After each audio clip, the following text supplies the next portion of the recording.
2021년 새해를 맞이한 지구촌은 현재 상당히 대조적인 모습이 비춰지고 있습니다. 한국의 경우 67년 만에 처음으로 서울 보신각 제아의종 타종 행사를 취소했습니다. 매해 새해맞이 카운트다운을 위해 100만 명이 몰리곤 하던 미국 뉴욕 타임스퀘어 광장에는 경찰 철책이 세워져 시민들의 통행을 통제하였습니다.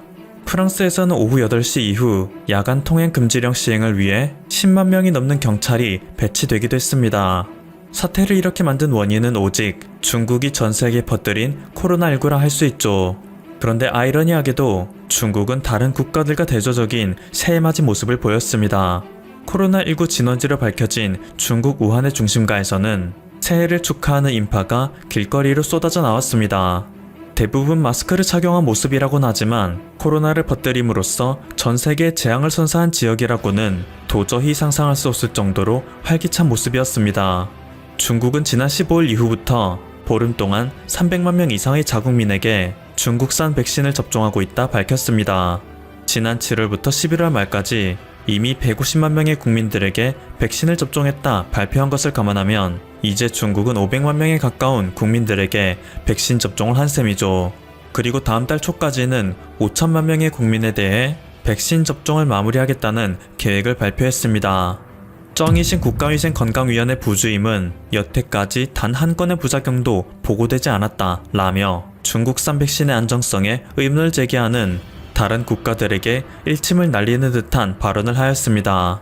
또한 이전에는 백신 접종 1회당 우리나라 돈으로는 34,000원의 돈을 받았으나 대량 생산이 가능해지면서 백신의 단가가 떨어지고 있고 결국 무료 접종이 가능한 수준이 될 것이라 말했습니다.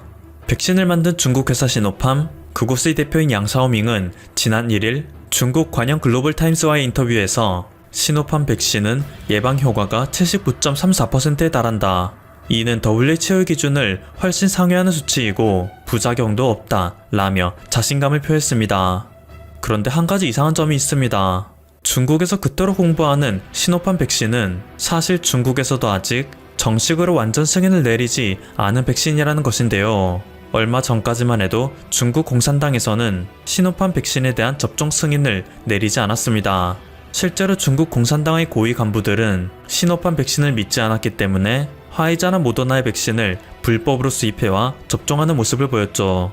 그들 역시도 중국산 백신에 대한 신뢰가 없었던 것입니다.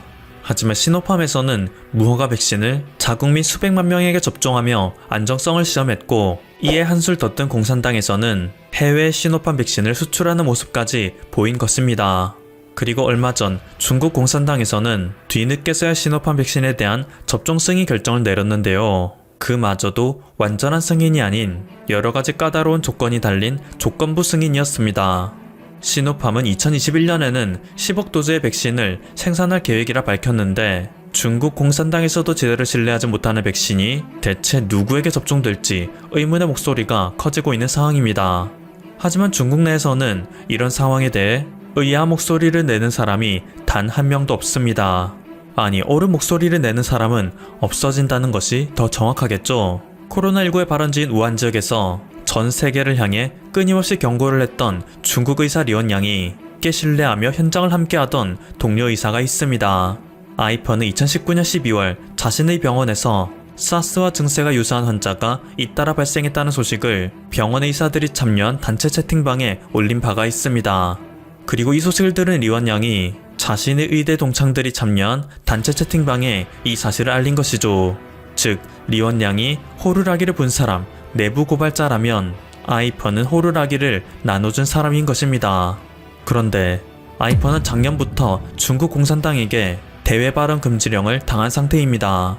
우한시 위생위원회 고위 간부로부터 대외 발언을 하지 말라는 명령을 받았었죠. 그랬던 그가 최근 자신의 웨이보에 한 영상을 업로드하였는데 이는 인터넷상에 순식간에 퍼지며 중국인들을 충격과 공포에 빠뜨리고 있습니다. 자세한 이유는 밝힐 수 없지만 사고로 인해 한쪽 눈의 시력을 잃게 됐다는 내용이었습니다. 나는 늘 낙관적이고 낙천적으로 어려움을 극복하는 사람이었는데 시력을 잃고 나서는 길을 걷는 것조차 누군가의 부축을 받아야 하는 신세가 되어 너무 힘들다 라며 참담한 심정을 토로했습니다. 그리고 일본 네티즌들은 코로나19의 확산 소식을 알리는데 총대를 맨 사람은 리원양으로 곧 죽음을 피할 수 없는 신세가 되었지만 아이펀 역시 호루라기를 나눠준 사람으로 공산당의 견제 대상이 될 수밖에 없었다.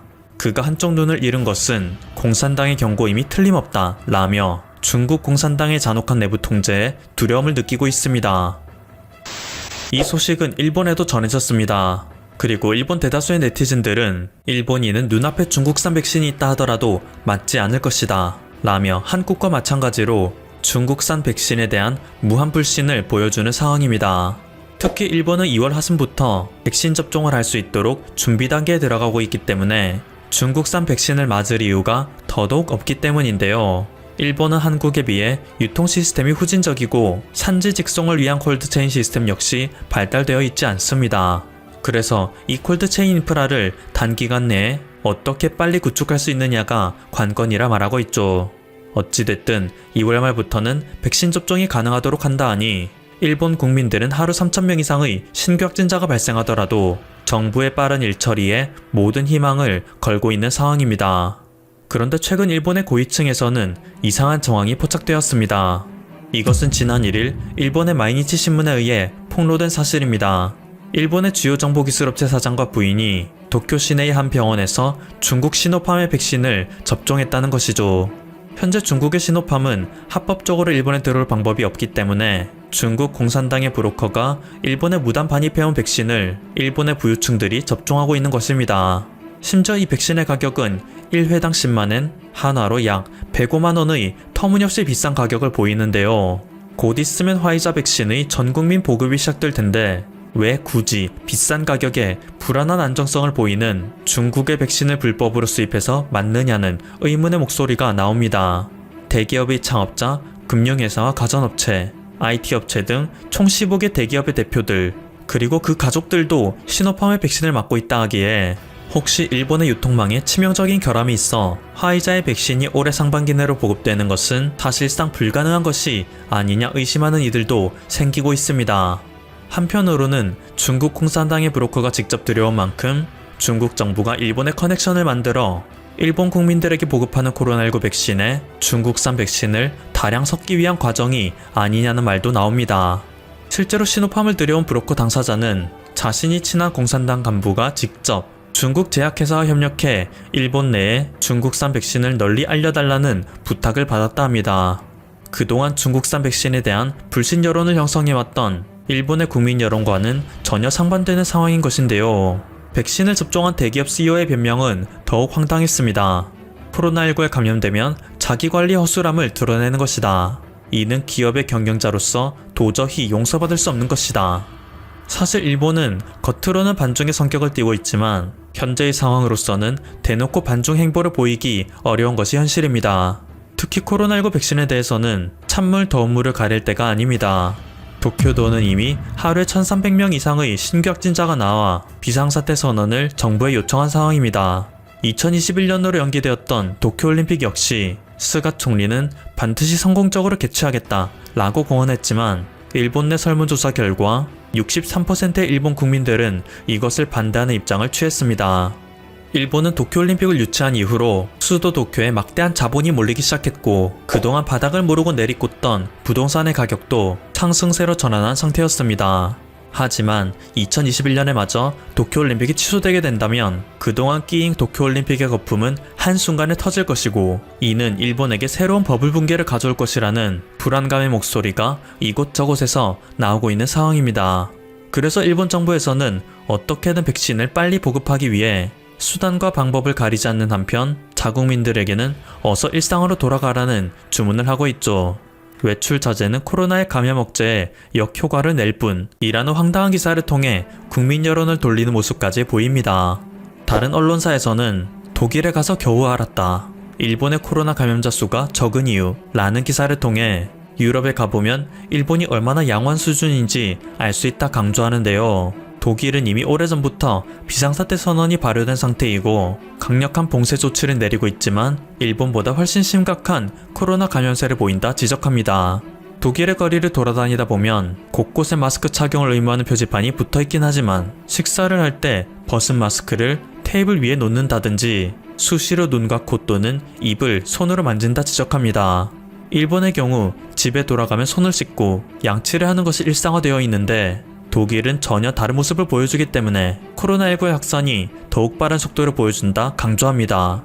즉 코로나19 확산에 결정적인 역할을 하는 것은 개인의 위생관리이니 이미 위생관념이 철저한 일본인들은 두려움에서 벗어나 거리를 활보해도 된다는 논지인 것입니다.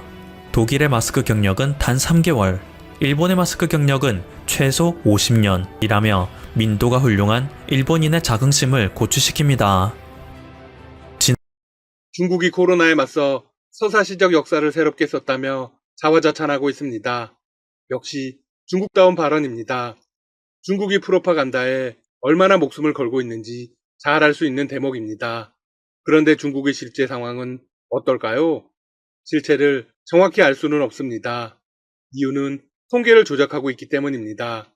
블룸버그 통신에 따르면 중국 질병관리예방센터는 지난 4월 3만 4천여 명을 대상으로 면역 혈청학 조사를 한 결과 검사 대상자의 약 4.4%가 항체를 가지고 있는 것으로 조사됐다고 밝혔습니다. 그런데 이 비율을 공개하면서 자신들이 조작했다는 사실을 드러내게 되었습니다. 해당 비율로 추정하건대 조사 당시인 4월 기준 우한 내 감염자는 50만 명이었을 가능성이 있기 때문입니다. 이는 우한에서 공식 발표했던 5만 건보다 10배 가까이 많은 것입니다. 중국은 사태 초기 미흡한 대처로 전 세계로부터 비난을 받았습니다. 또한 다른 나라들은 바이러스 사태가 계속해서 심화되는 것에 비해 중국은 신규 감염자가 거의 발생하지 않고 있죠. 물론 그들의 발표에 따르면 말이죠. 이 역시도 통계 조작일 수밖에 없습니다. 의료 후진국인데다 인구도 많고 중국인들의 특성상 통제에도 잘 따르지 않는데 무슨 능력으로 이렇게 잘 막았을까요? 불가능합니다. 중국 외에도 통계 조작을 의심받는 나라는 또 있습니다. 바로 러시아인데요. 러시아는 자국 내 코로나19 확진 환자와 사망자가 현재 통계보다 훨씬 많다는 걸 스스로 인정했습니다. 러시아 정부 고위 관리는 최소로 잡아도 보고된 수치의 3배가 넘는다고 했습니다. 중국보다 러시아가 정직하네요. 한편 중국에서는 영국발 변종 바이러스의 확진자도 처음으로 나왔습니다. 중국 측은 주간 보고서를 통해 영국에서 귀국한 23세 여학생이 변이 바이러스에 감염됐다고 밝혔습니다. 아마 이 역시도 한 명보다 훨씬 많을 것입니다.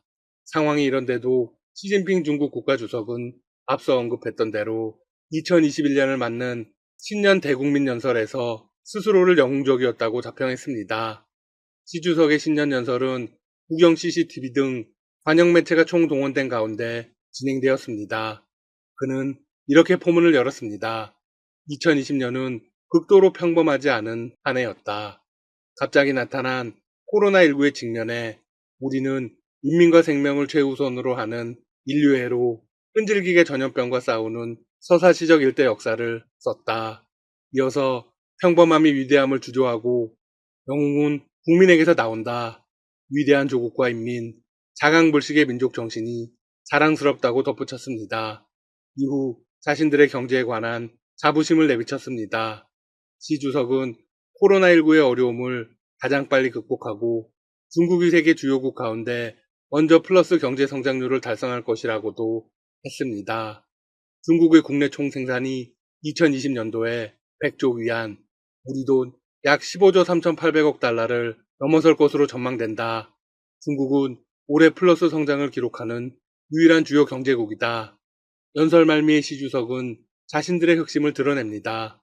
그는 2021년이 중국 공산당 창당 100주년 해라면서 중국은 현대적 사회주의 국가를 완전하게 건설하기 위한 새로운 도정에 오를 것이라고 강조했습니다. 여기서 언급한 현대적 사회주의 국가 건설은 무슨 의미일까요? 네, 중국이 미국을 꺾고 사실상 세계 최강국이 되는 것을 의미합니다. 상당 부분 허풍은 있겠죠. 하지만 중국의 현재 상황을 만만하게만 볼 수는 없습니다. 우선 코로나19 이후로 동아시아의 지위 자체가 크게 상승했습니다. 경제 블록의 중심이 아시아로 많이 옮겨갔습니다. 실제로 지난해 동아시아 경제 규모가 처음으로 북미를 넘어서 세계 3대 경제 블록 가운데 1위로 올라섰습니다. 또한 동아시아는 방역에서도 큰 성과를 거두고 있습니다. 북미나 유럽에 비해서 아시아의 상황이 훨씬 낫죠. 중국이 미국의 심기를 건드리는 건 또 있습니다. 미국의 대통령이 선출되지 않은 가운데 중국이 막강한 경제력과 시장을 앞세워 강력한 투자 협정을 체결한 것입니다. 바로 미국의 동맹인 유럽연합을 끌어안는데 성공했습니다. 현재 미국의 대통령이 확정되지 않았지만 올해 바이든 당선인으로 확정될 가능성이 높습니다. 트럼프 대통령의 경우 동맹 간 연대를 중요하게 여기지 않았습니다. 그래서 유럽연합과 사사건건 부딪혔죠. 하지만 바이든 당선인은 동맹을 끌어안는 게 최우선 전략입니다. 중국의 이번 행보는 그런 전략에 태클을 걸 수 있습니다. 중국은 유럽연합과의 투자협정 체결을 위해 지난 7년 이상 공을 들여왔습니다. 특히 트럼프 행정부의 압박으로 EU 회원국들은 화웨이를 포함한 중국 기업 등에 대한 제재 강조를 높여왔죠. 그런데 투자협정이 체결되면서 중국이 기사회생의 기회를 맞이했습니다. 그러면 여기서 유럽연합이 왜 중국의 요구에 응했는지 보아야겠죠? 이유는 EU가 얻을 수 있는 게 엄청나게 많기 때문입니다. 유럽 기업들은 이번 협정을 통해 통신, 금융, 전기차 등의 분야에서 사상 유례없는 시장 접근권을 얻게 되었습니다. 이제 유럽 기업들은 미국 기업보다 더 중국에서 유리한 투자 환경을 누릴 수 있게 되었습니다. 중국의 입장에서는 경제적인 측면에서 손해를 보는 장사입니다. 하지만 바이든 차기 행정부 출범을 앞둔 시점에서 중국이 내민 손을 EU가 잡았다는데 큰 의미가 있습니다. 동맹을 앞세운 미국의 압박을 상쇄할 수 있기 때문입니다. 최근 유럽 국가들은 5G 네트워크에 화웨이와 ZTE 등 중국 기업의 장비 사용을 금지하는 결정을 내렸습니다. 이는 EU 회원국들이 미국의 중국 압박에 동참하는 모양새를 보인 것이죠. EU가 넘어간 결정적인 요인은 코로나19도 있습니다. 코로나 재확산에 따른 심각한 경기 불황을 이겨내기 위한 일환으로 차이나 머니를 선택한 것입니다. 서로의 필요에 따라서 뭉치고 흩어지는 게 외교가 아닌가 싶네요. 물론 EU 내에서는 여전히 중국에 대한 반감이 적지는 않습니다. 따라서 실질적인 동맹이나 유대 관계가 아닌 이해관계를 따져서 협상이 체결되었기 때문에 나중에 크게 결렬될 가능성도 남아 있습니다. 거기다 바이든 행정부의 강력한 역습도 가능합니다. 미국이 EU 동맹 강화를 추진하면서 중국의 코로나19 책임 공방을 제기하고 중국의 홍콩 국가보안법 강행, 위구르 인권 문제 등을 공론화하면 협상의 EU 의회 최종 통과가 힘들어질 수 있죠. 그런데 EU와 중국 간 투자 협정이 발효되면 한국은 유리할까요? 아니면 불리할까요? 우리 기업의 입장에서는 유리합니다. 대중국 기회를 더 많이 창출할 수 있죠.